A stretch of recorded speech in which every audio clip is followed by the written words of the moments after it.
Welcome everyone to Building a Habitat for Birds with Dr. Ward.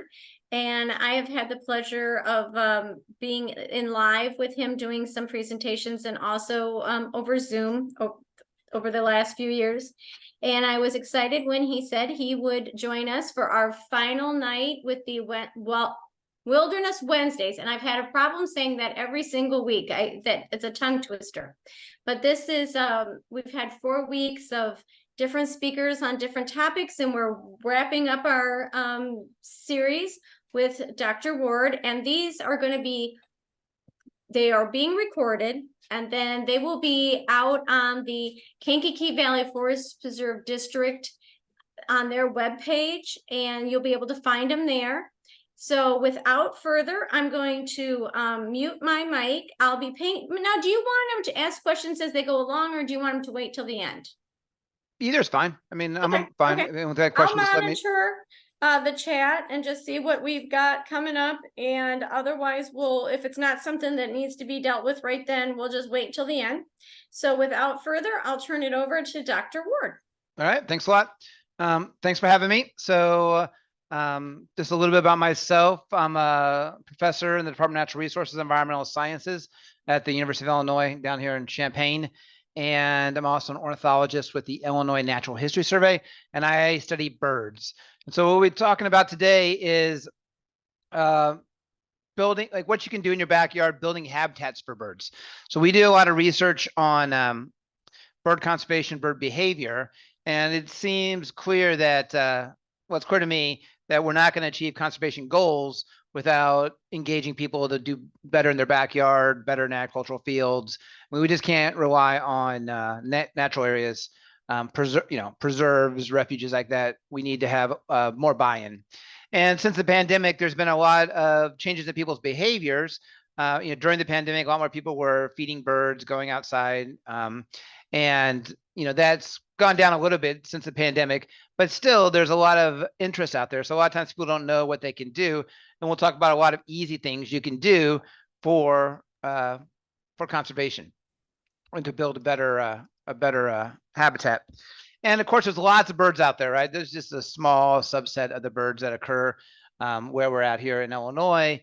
And you can't, depending on the habitat you have control over, you can't make every bird happy, but there's definitely lots of species around that we can attract to our backyards. So we'll talk about what birds are we attracting and why might they stop in your yard? What are they doing in your yard? So by understanding what they're doing, we can help them either stay there, reproduce there, survive there. What habitats attract which species? Thinking about kind of management / gardening, what threats are out there and what the future might hold. So starting off with what birds we're attracting. So essentially here in Illinois, we have 3 different groups. We have the birds that are breed in your backyard. We have birds that will winter in your backyard. And then we have the migrants. So right now up in Kankakee area, you still have quite a few migrants coming through. I'm sure you still have warblers and thrushes. And then you probably got about a month and a half or so before migration really slows down. And you have the birds that are going to spend the winter in your backyard. So juncos or goldfinches, cardinals, blue jays, those kind of things. So our backyard breeding birds in Illinois consist of, there's just a few of the top ones, cardinals, shiving sparrows, Cooper's hawks, robins. These typically aren't of huge conservation concern, but we still can do a lot for them. Our backyard wintering birds, a lot of them come from farther north. So this picture right here is a pine siskins. Supposedly this year is going to be a real good year for pine siskins. They're already been detected here in Champaign, and they like to eat thistle feed. So like in this feeder, but also you have juncos. So juncos probably be down any day. At least the first ones will be showing up. I wouldn't be surprised if there are already a couple around your neck of the woods. Those breed in the boreal forest along with white-throated sparrows, purple finches. Those are all coming down from the boreal forest down to Illinois.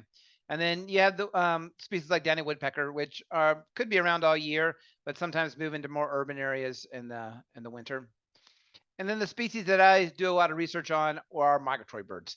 So a lot of these are not doing well from a conservation status, and things in your backyard can help them. This is a picture here of a rose-breasted grosbeak.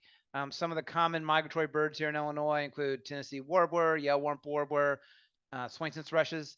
So I almost guarantee that many of you up in Kankakee area have yellow rumps and Swainson's thrushes in your yard right now. You have brown creepers, which aren't migrating as far, but they come through, scarlet tanagers, catbirds. And we know there's a lot of these birds around. So we know this, and we can track their migration to some degree via NextRad radar. So on the left here, those big dark pinkish magenta are not storms. Those are flocks of waterfowl that are moving along the Illinois River Valley. And then the one by Clinton's by Clinton Lake, the one by Springfield's by Springfield Lake. So it's waterfowl moving. And the one on the right is all the NextRad radars for the Midwest. You can see some rain coming through South Dakota, but all that blue around this was a night when there's lots of migration. So now Cornell has a birdcast function on their website, so they can actually predict, and you can watch to some degree. It's not real true watching, but the migration of birds, which in a given night can be millions of birds. So it's estimated some days, in a given county, there might be, 10 million birds migrating over that county at night. And again, most of these migratory birds migrate at night. And so they migrate at night, and then the sun comes up over central, northern, southern Illinois, and they're like, all right, what do I do now? Right. So they're migrating. We've tracked birds that migrate all the way down from Eau Claire, Wisconsin. We've tracked a bird from Champaign to Jackson, Mississippi in a night. We just had a black-crowned night heron migrate from Green Bay, Wisconsin down to Florida in a couple days. So all these birds are migrating at night. The sun comes up and they got, they see all this corn and soybeans and they're like, where do I go? So what's going on here is think about what birds are doing all day. So birds are pretty amazing in that they can fly all night, but they can turn off part of their brain, essentially go on autopilot, which helps them with, not be sleep deprived, because all animals need sleep. But then during the day, what they're doing is eating a lot. So this is a Baltimore Oriole next to rose-breasted grosbeak, eating some oranges.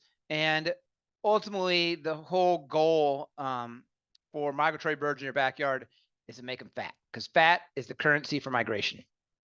It's all about fat, and we can all do our part. So this is some research we did several years ago, where we put tracking devices on birds at Fort Morgan State Park, which is it's near Mobile, Alabama, really close to Dauphin Island. And then we had a series of tracking stations across the tip of the Yucatan Peninsula, and then we could detect that they made it. And then we were modeling this. The bigger circles mean they're migrating faster or slower. But one thing we found out with this research was a lot of them don't make it. Other research on sharks found that the #1 contents of shark stomachs was birds, like tanagers and orioles and rose-breasted grosbeaks. And that's not, obviously the sharks aren't jumping out of the water to eat these. These birds are flying across the Gulf, running out of fat, are unable to go, and they fall in the water and die. And so, and it's not, they're not going to find all the food they need along the Gulf Coast. They need to stay fat the whole way down in order to make it to the wintering grounds, which for a lot of species, like rose-breasted grosbeak, could be South America. Swainson's thrushes, South America. Others aren't as far, like catbirds are just going down the Yucatan, but it's a long ways, right? So our goal is to make fat birds. So what are they doing in your yard? They're eating, birds are eating, trying to get fat, they're sleeping, and if they're breeding, they're sometimes nesting. And so given that we know this, we can start thinking about what we need to do in our backyards to get birds to eat, or get them the food they need to get fat. So in winter, birds are eating mostly seeds, but also insects. There's some interesting research on birds called kinglets, which are really small little things, and they migrate down. They'll be in your backyard all winter. The one around your guys' place is golden crown kinglet. And there's actually quite a few caterpillars that occur on oak trees in winter. And so that's the only thing they eat pretty much, is those oak tree caterpillars in winter. But a lot of birds eat seeds. That's why bird feeding is so popular in the winter. In the spring, pretty much everything eats insects, pretty much. In the summer, all birds that breed in Illinois, except for cedar waxwings, feed their young insects. Insects have lots of energy, lots of protein, lots of calories, so they're good. In the fall, interestingly, birds will eat insects, but a lot of times they're eating fruit as well. So the Swainson's thrushes in your backyard will eat your serviceberry, eating your pokeweed, eating some dogwoods, eating some honeysuckle berries. In terms of where birds sleep, they need cover, right? So some birds sleep in nest boxes like Carolina wrens or house wrens or bluebirds, but a lot of birds like dense shrubs, dense trees, and cavities. So having structure in your backyard is important. So where do birds breed in your backyard? Well, dense shrubs are good, trees, cavities. We all often have birds breeding in spots where you don't want, like this robin here. Some species like purple martins, bluebirds, house wrens, you can put up boxes for them, and they, depending on the habitat in your backyard, they will nest there. So there's lots of different things you can do in your backyard, and we'll talk about this. So what do we need? What habitat attracts and keeps birds? So a thing you need to keep in mind is most bird species aren't attracted to one particular plant. Now we know that certain plants are a lot more valuable than others, but it's not like there's like in the tropics where certain hummingbirds only feed on certain trees. Around here, it's a lot to do with structures and layers and plants that produce that support insects like oaks, hickories, tulip poplars, and berries, trees that produce berries. And hopefully these trees are native. Here, this picture just kind of shows you what we're looking for in terms of structure, right? So you got some ground cover, you got some mid-story, you got some taller stuff. We don't need, fully developed huge forests, right? We just need structure. That's going to support insects and the trees that have berries. Here's an example of a backyard I found online. So, lots of ornamental plants. Obviously, there's lots of gardening going on here, but you got big trees, you got flowers for pollinating for nectarous insects and hummingbirds. You have a lot of low cover. So there's definitely lots of things you can do. If you think about Eastern North American forest, we have forest floor, we have an understory, we have a canopy, and we have an emergent layer. We have dead trees, we have holes, we have heterogeneity. That's what we look for when I talk to people. And the goal is to attain structure and layers, hopefully via native shrubs, trees, grasses, and forbs. Now, it's not always easy. A lot of times we have invasive plants come in, they're hard to control. Sometimes there's, you need to have openings, for whatever you're doing in your backyard or front yard. But ideally, we have these structure out there. We have shrubs that we promote. Buckeye, I got a couple of these in my yard. They're good for hummingbirds, get good cover. Serviceberry, which is, there's different types of serviceberry, but Amelinca canadensis is what we use a lot. So this is the one that has these berries that are so good because you can tell they're high value because at least on my serviceberry, they're only there for a day or two. So all kinds of different species of birds, squirrels are all eating those up. And you have a whole another list of species here. You got stuff that you might consider a weed, like pokeberry. You have a bunch of shrubs like plum, viburnum, sumac, and dogwoods. All of these are good native shrubs. If you can't get the native shrubs, honeysuckle isn't in. A lot of people hate honeysuckle and buckthorn because it's pretty invasive and problematic, but it's better than absolutely nothing. So what about pokeberry? So I get a lot of questions, about simple things you can do. Pokeberry is usually thought of as a weed. It is, the berries are not good for humans. I don't know if they kill you, but they're definitely going to make you sick. But they're used by lots of birds. Here's a catbird eating pokeberries. Here's a black-throated green warbler. Here's a couple young bluebirds.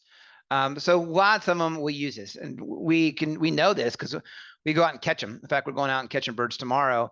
And a lot of times when you catch them, they poop on you, and then it's going to be purple from pokeweed. Or sometimes they'll eat a lot of mulberries or cherries. No matter what they're eating, you can find out really quick because when you catch them, they typically do that.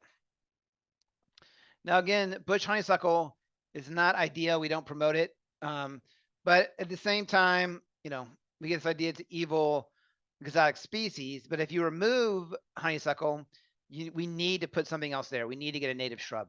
So a lot of times I see people getting rid of all the honeysuckle because it's invasive and they don't want it. And they kind of assume that some native shrub is going to come in, but that's just not going to happen. You have to try. You have to go out and buy the shrub and plant the shrub. It's not going to move around. sometimes you can get lucky, but by and far you have to be proactive and planting something else like a viburnum or dogwoods. You can do witch hazel. There's sumac. There's all kinds of stuff you can plant. Here's a serviceberry. Again, we know serviceberries are good because of how quickly the berries disappear. In this picture, we have a cedar waxwing, which is one of our only true frugivore. They pretty much only eat fruit. All other birds around here will eat fruit, but they're all mixed up with other stuff. And the other one here is a blue grosbeak. So trees, right? So by and far, the most important tree out there are oaks. We know this for a couple different reasons.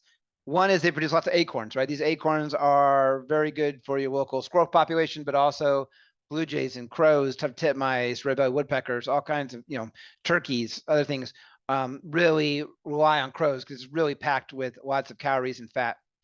But probably the more important thing about oaks is they support huge amounts of Lepidoptera. We just had a guy named Doug Ptolemy come give a talk in our department on, it was an hour-long talk just on oaks and how important they are. Just amazing how many insect species of Lepidoptera, like these caterpillars, occur on there. If you ever go out, if you're interested in birds and do bird watching in the spring, you can really tell. So the oaks that are coming out right when the leaves are emerging, the leaves won't have their tannins yet.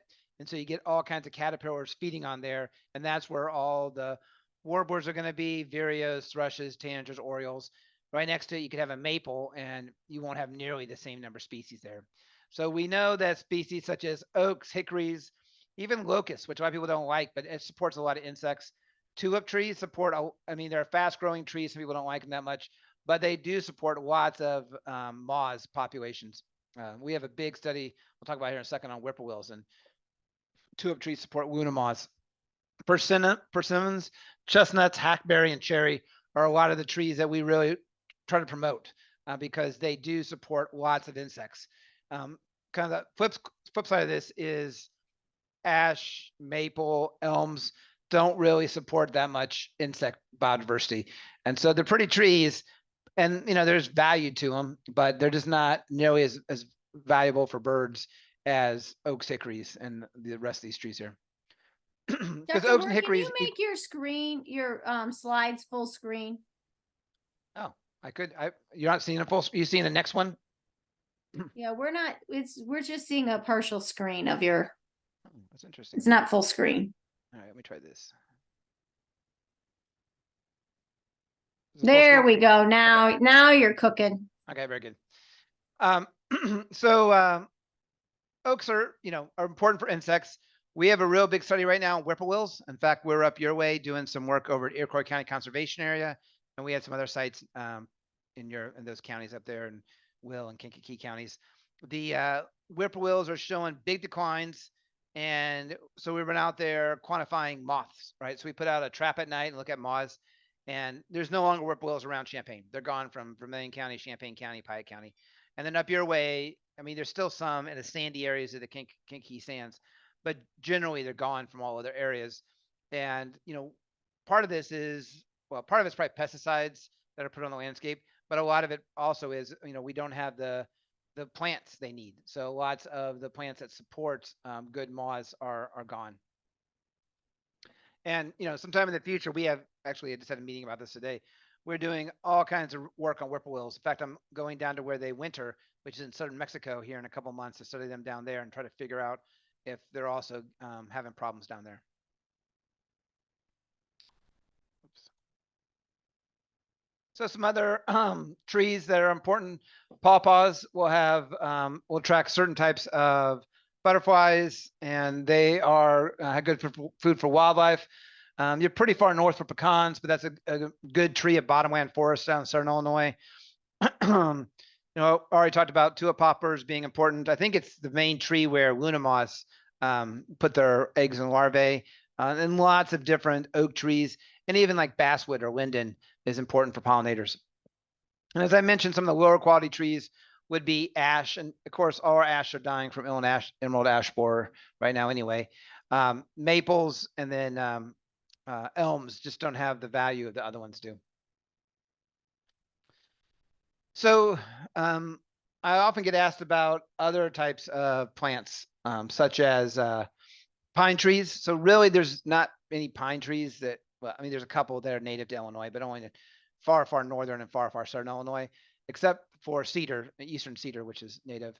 Um, but a lot of things will come, like crossbills will show up and eat the pine seeds. So a lot of birds have gone are starting to use exotic or what we call cultivars, right? It's a plant that's been bred for ornamental use.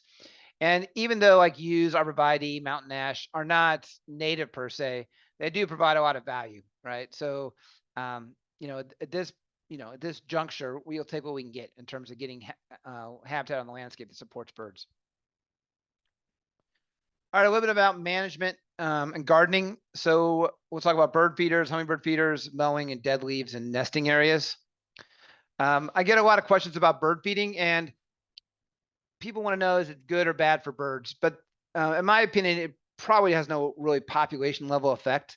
I mean, there's some data suggesting it's helping some species expand north, such as cardinals or mourning doves, but I don't think it really has a huge population level effect, except for possibly hummingbirds. Hummingbirds, we have some interesting data. So run here. So here's the migration via eBird of hummingbirds coming up through the south, heading up to the breeding grounds, and then coming back down. We can actually track hummingbirds. We have super small transmitters, and we were tracking some down in Dolphin Island to see when they would go to the Yucatan down here. And it turns out that they all in the fall would come down and then go around, and they would just kind of bounce between trailer parks with snowbirds that are down, retirees that have hummingbird feeders, because it's a lot easier to feed a hummingbird feeder. And so again, with the exception of hummingbirds, a lot of the bird feeding is more of a value for us to appreciate and get other people interested in birds. So people don't conserve what they don't know about. And one way to kind of learn more and appreciate birds is to have a bird feeder in your backyard where birds are coming to it. And you can get, the young, the old, the middle age, all interested in this. And so that's where I think the big value of bird feeding is. All right, a little bit about mowing. And so I talk about this in the classes I teach here on campus about why do we mow so much? I mean, I have some friends where I live I'm kind of in the outskirts of town, and they're always complaining to me, I just hate mowing this 5 acres. This is not freaking rocket science. Just don't mow it, right? So there's a culture in the United States and other places that we need to mow everything. And when we have no mow areas, which we have a few here on campus, and when we first started doing this, people wrote letters to editors saying, I can't believe they're being so lazy. It's just outrageous. We have no mow areas. And so you ask people why they mow, and they can't really answer. And there's some really interesting books on this about, it comes from the European manners, right? So when people first came over to the U.S., they, if you made it, you mowed a big yard, and still people mow just because they feel like they have to. And when you actually press them on why they're doing it, a lot of times they don't like doing it. They don't really want to do it sometimes. They just feel like they have to do it. And so that's one thing we're trying to get people to think about, not doing early season mowing, right? So if you need to mow to control weeds or control woody vegetation, but in a lot of areas, you don't really have to mow until, if you wait until July, you provide a lot more benefit to wildlife, insects, all kinds of, all kinds of wildlife, not just birds, but snakes. I have a no-mow area in my backyard. It's not very big. And I have to mow it occasionally to keep down the honeysuckle that gets in there. But a couple years ago, it was going good. My mother-in-law was down, and she saw a garter snake back there, and she just couldn't believe. And she kept, there's a garter snake back there. And I tried to explain to her, that's the whole purpose. But she grew up on a farm in Iowa, and so she just cannot get past it. She can't understand why you would have habitat back there that could have snakes, even though obviously a garter snake can't hurt you at all. And so the reason why we talk about this a lot in the classes I teach at U of I is it's a cultural thing, right? Try and teach younger generation, it's all right if we don't manicure everything. There's a lot of species that are going down the tubes that don't need, huge amounts of habitat. They just need us to have some messiness on the landscape. Another great example is leaves. So this person that came and gave a talk, he did a interesting study years ago on leaving your leaves out there and how that benefits insects. So his whole research was showing, and these are maples, but mostly it was on oak trees. that a lot of insects lay their eggs or their instars are in the oak leaves or other leaves. If you leave it alone, then they'll overwinter much better. You have a lot more insects in your backyard, a lot more habitat. If you look at birds, like this bird right here is an oven bird. You'll see him, like I just saw one in my backyard, um, digging through the little bit of leaves and a little bit of mulch I had back there, looking for insects just a couple days ago. Um, there's the idea that if you leave these leaves out there too much, it's going to kill your grass. But according to the research, they showed that if you like next year mulch it, like mow it up, then you have to have a pretty thick layer of leaves over a pretty long time during the growing season to really have an impact on your grass. And that's if you really care, like which I don't really care. So my grass dies and I have more weeds back there. Yeah, I don't. I typically don't deal with my leaves, or when I have to get it off the sidewalk. It's about all I do. And you can really see this where I actually did an experiment a couple years ago where back on my feeder, I mowed some grass, or some leaves, and then did mow this area by other leaves, just kind of to try to get some good pictures of how the birds tend to go to the areas where you had leaves. It worked out pretty good, but of course the wind came and blew them all across, and my pictures didn't turn out so good. But the bottom line is, having more messiness, the leaves can really help. Having dead trees can help. So dead trees are used by cavity nesting birds like these red-headed woodpeckers. Lots of insects use them. In my yard, I've had several trees die since the years I've been there. And then my neighbors actually come over and say, well, okay, I'll cut down the tree for you because it bothers them so much that I have a dead tree back there. Of course, at some point I had one tree I left too long and literally I could just push it with one hand and it came over. So I left that one a little too long. But you can leave oak trees for several years without having to worry them coming down. Um, ash come down pretty darn quick. So you only get like a year out of those before they pretty much have taken down, unless you're going to let them fall down. But again, one of these things that we work with, even here on campus, we fight this fight all the time about. They always want to say there's liability issues, that a branch is going to fall down and hit someone in the head. And I kind of get it, but most of these trees are not anywhere near sidewalks. And so I think it's more of a cultural thing where they want to make sure everything looks pretty, and a dead tree doesn't look pretty to what their mind's eye is.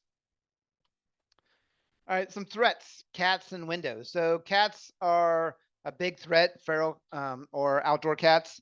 It's estimated they can eat worldwide about 1 billion birds a year. People have done research where you can put bells on them, but cats are pretty good about getting around the bells. And really, just the best approach is to keep them inside. We did a project here on campus, have you about 10 years ago, where we used transmitters, made them into radios, and put them around the necks of feral cats. And then we could record the death screams or whatever they killed to try to determine how much things they killed, in a day. The problem is every feral cat, we'd get some death screams, then we hear crunch, crunch, crunch of dried cat food, and then we hear people talking in the background. So all these cats were being fed by people, and people might not see them as their cats, but they were definitely feeding them. But then, of course, the provost heard about it and said, well, you can't be recording people's private conversations via their cats. I argue that they're breaking the law because there's a law against letting your cat roam around free, but I lost that. So we had to stop that research. But it's definitely clear that outdoor cats are very problematic. There's other, that brings up, there's a good and bad of natural backyards. So we do a lot of work, especially in Chicagoland area, giving people ideas about what they can do in their backyard, but then all of a sudden they have a flicker nesting in their, siding, or a bunch of raccoons in their attic, or a bunch of deer eating their flowers. And so there's always going to be good and bads of natural back doors and just trade-offs, right? So you can't want to have wildlife in your backyard and then at the same time only want the wildlife that you like in your backyard. And so that's one of the education things we do with lots of people about, there's going to be these trade-offs and just the way it goes. I don't have a cap on my chimney. That way I have chimney swifts nesting in my chimney for, as long as we've been there. And, occasionally I get a raccoon down there, and that's always a pain to get back out, but it's just a trade-off, right? So my wife always says, well, we should put a cap on. I'm like, I'm not doing it, right? So I'll get the raccoon out, and then we'll have the chimney swifts coming back next year, because chimney swifts are showing big declines. They're a bird that migrates to the Amazon, and they show high site fidelity. So the same chimney swifts are going to come back to my chimney in the next year, right? And so I feel almost responsible for them from year to year. There's lots of concern about window kills. We have a big project here on campus where undergrads walk around, pick up birds that run into windows here on campus.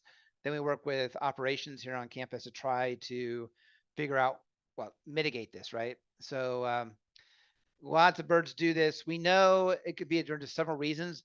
One is they see a reflection of trees um, in the well, they see a reflection of the trees in the windows and they fly to it. They might see a reflection of themselves. They think it's a rival, like in your rearview mirror. You see birds doing this and they fly into it. In Chicago, they'll, especially down around the Gold Coast, down along Lakeshore Drive, they get lots of birds dying that we think is because they actually see there's more plants inside these buildings, commercial buildings where people have house plants inside, and they're flying to get to those plants and they hit the window. Um, in my house, there was like a breezeway where there's windows on both sides. And so the problem was birds were seeing through my house and thinking they could go fly through it. I fixed that by moving a couch. So now they can't really see all the way through and don't have that problem anymore. They also are attracted to lights. This has to do with their migratory behavior. And so we had a huge problem in Chicago where they would use a wheelbarrow during migration to pick up all the dead birds around McCormick Place down along Lakeshore Drive by Soldier Field. And then we couldn't get him to stop. At that time, Mayor Daley was the mayor and his wife was big into birds. And I was working with him on some projects. And they had mentioned to Mayor Daley, and he got it done the next day where they turned their lights off at McCormick Place. And now they still get a couple birds, make 1 or 2, 3, 4 a night, but they're not getting wheelbarrows full. So there's definitely things we can do by turning off lights. Think about communication towers using, I think it's the, what is it? The red blinking light's better than the white blinking light. I think there's data on communication towers, how to reduce birds. And birds don't fly into the tower themselves. They circle the tower because they get disoriented and they fly into the guide wires holding the tower up. So some of the ways to stop collisions are, think about the lighting behind your windows. You can put up UV decals. So birds see beyond the visual spectrum. So we see Roy G. Biv, right? Red, orange, blue, violet. Birds see beyond that. And so they have decals that are pretty much transparent to us. I mean, we can kind of see them, but birds will see, they're in the UV. So they'll see a big violet looking thing on your window. And so that can help. What we do on campus a lot is what this person's doing here is to put tape or put cloth strips in front of some of the windows. That works pretty well to stop collisions. People do put screens and netting, block, like I mentioned, like in my house, block the view through so birds can't think they can fly through your house.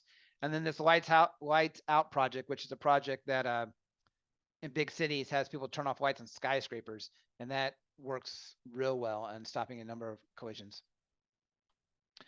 A little bit about hawks and owls. That's another bird that will be in your backyard, and you need to keep in mind this is part of a healthy ecosystem. So in my yard, I got a Cooper's hawk that picks off primarily house finches, sometimes mourning doves. My neighbor across the street, they just despise the Cooper's hawks. And I keep on telling them it's just part, it shows we have a good ecosystem. If you go over to Europe, so go to England and try to find a hawk. I mean, how you can barely find a bird in London. And then if you go out on the, first time I was over there, I was bird watching, trying to find raptors. And I mean, think about if you go anywhere around Illinois, you're going to see red-tailed hawks, Cooper's hawks, you can see owls. So we still have a lot of these things. You go to other parts of the world where they've really decimated their birds and insect populations, like Europe primarily, and Asia, well, China, you see, you just don't have these. So it's something to not be, mad about per se, but to realize that, still in North America, we still have essentially for a bird community, a functioning bird community. So what the future might hold, people can change and birds can change. One is cultural changes, right?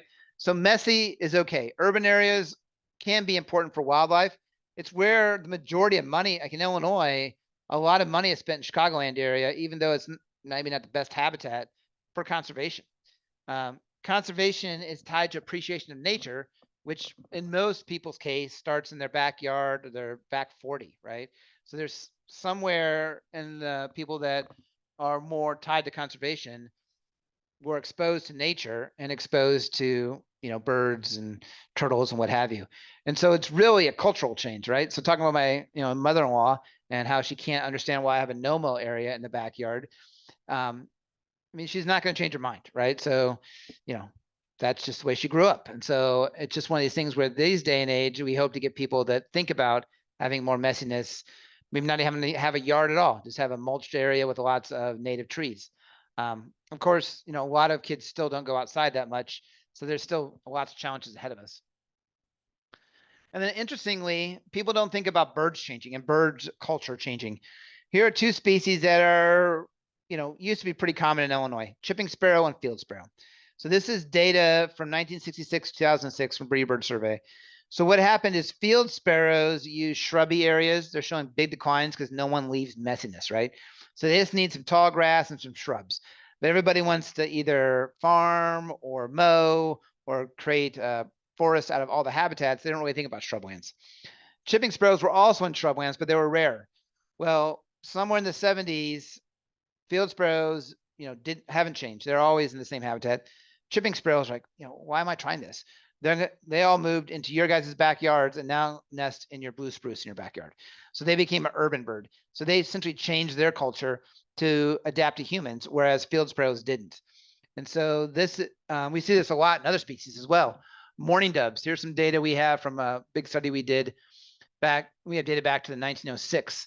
So in 1900s, on this top right figure, they were everywhere in Illinois. This is what's called occupancy. So essentially all these bars are really high because they're everywhere, but they weren't very common. The hatched means are really common.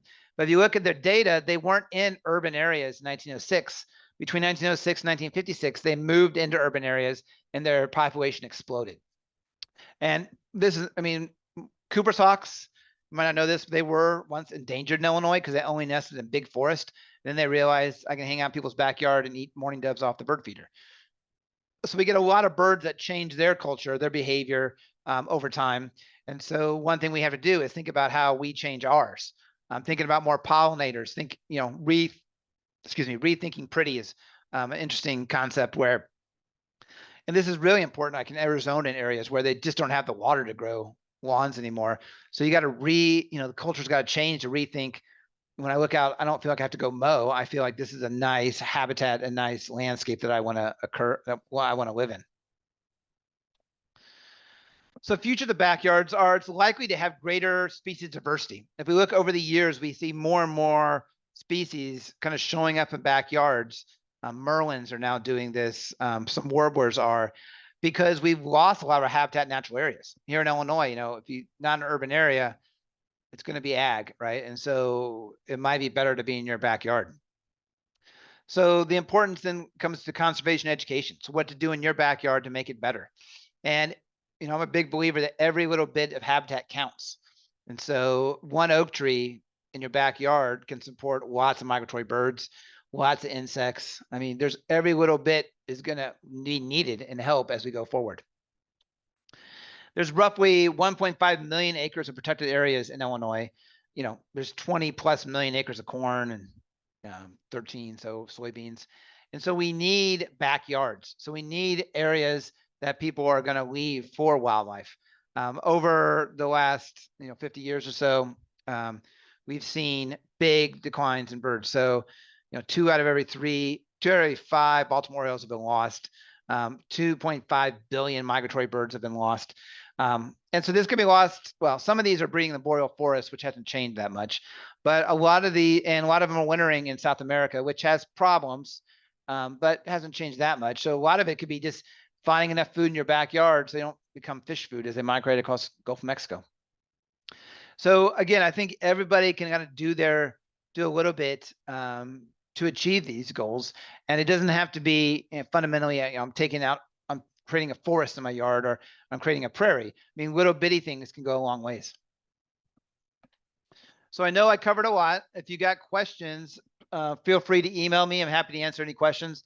Here's some other resources that are out there from Audubon and Cornell. And with that, thanks, and I'm happy to answer any questions.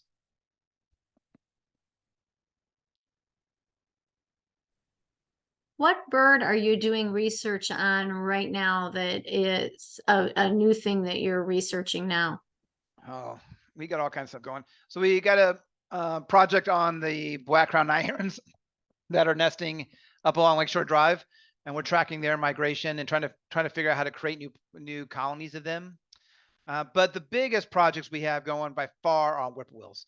So in fact, today after a whippoorwill meeting I had, we are growing our own moths and exposing them to different pesticides that the EPA says aren't going to affect birds or insects, and testing in our own to see, why moths are just gone, right? So around here in Champaign, you put a moth trap out and you get hardly anything.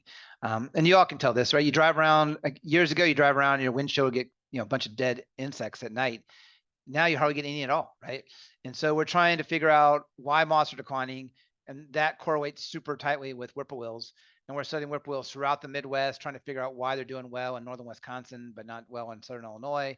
And then working down in Mexico on shade coffee to figure out, is there stuff people can do in Mexico to support this?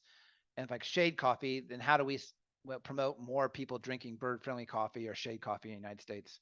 So we're getting to some big questions that'll have some important ramifications, but with the bigger questions comes a lot more work.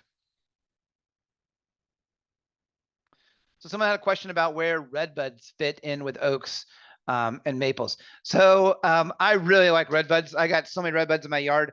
They aren't exactly, they're probably kind of in the middle. I mean, they're fast growing, and they don't have, we don't find a lot of insects in them, but we find a little bit more insects than you might find in maples or elms, those kind of things. I like them because you can trim them up. You can get a bush form, you can have multiple stems coming up. They grow fast. They have a good flower there for a while in the spring, which is, it doesn't last very long, but it is used by a lot of pollinators. So I'm a real big, I probably have 20 in my yard, so I really like redbuds.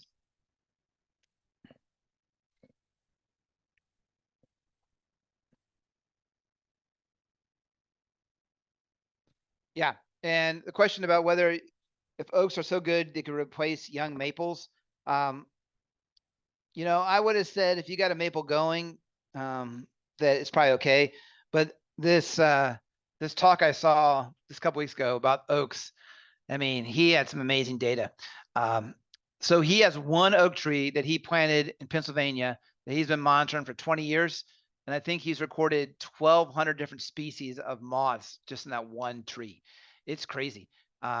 And so, maybe not replacing the maples, but I would stick some oaks around it. So he's a big proponent of, the native oaks, like where we're at, it's mostly burr and white oak. And he's also had some interesting data that you're better off planting an acorn or a really small, well, essentially an acorn, because the first couple of years, oaks put a lot more resources into the roots, and then they grow up taller. So they grow slow initially, but then actually they grow faster than people think. People say oaks grow slow, but that's because the first couple of years they grow slow, but then they have a real big jump.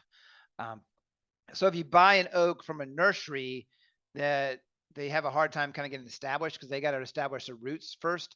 And so a lot of times you're almost better off going with the acorn as opposed to buying a 5-foot tall oak from a nursery and just babying that acorn to hope it goes from there.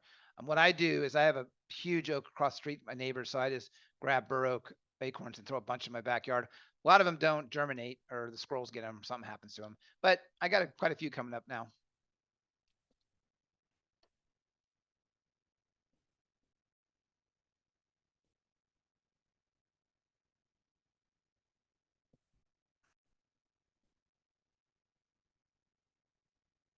Any other questions? There were a couple more in the chat. I'm trying to here.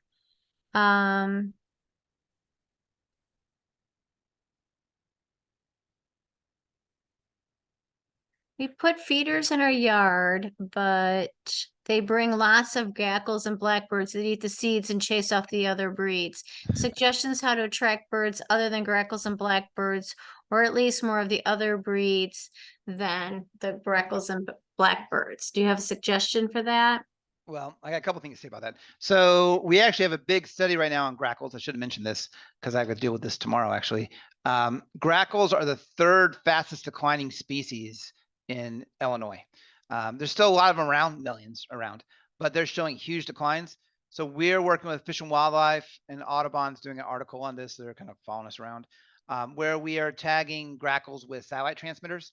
So we've tagged, I think it's 13 or maybe it's 11 so far, and of which 5 are already dead. So grackle populations are not doing good. We still see lots of them coming through in migration and still millions of them around, right? But it's when one of these common species is showing big declines, that's when we get concerned. They're stopping by to eat, they're going to eat bigger seeds, right? So one thing you can think about is trying to make it harder for them. Thistle feeders will have thistle feed, so it'll make it hard for them. But also what I do sometimes is I have kind of some sticks and stuff around up on top of my feeder, and that kind of dissuades getting big flocks. I don't really mind grackles, but the starlings, when they come in, I try to get those away because they eat so much so fast. And I fight with squirrels all the time. So I guess on one hand, don't be, well, you're definitely helping grackles probably because they're showing such big declines. And there's ways to kind of manipulate your feeder a little bit with different types of seed and again, putting some structure around there. I put structure on my feeder too, like my Christmas tree I'll throw out there because the Cooper's hawk just, it's easy pickings. And so it makes it a little more challenging for the Cooper's hawk and gives a little more cover for the house finches to jump in there. So I'm just kind of messing with them to kind of get a little show in the backyard of how smart the Cooper's hawks are. They're pretty smart though. They'll land and walk into like next to the Christmas tree on the ground and kind of like hit it with their foot and something to try to, and then once the first one goes off, that's the one that's going to get powdered. It's going to get nailed by the Cooper's hawk.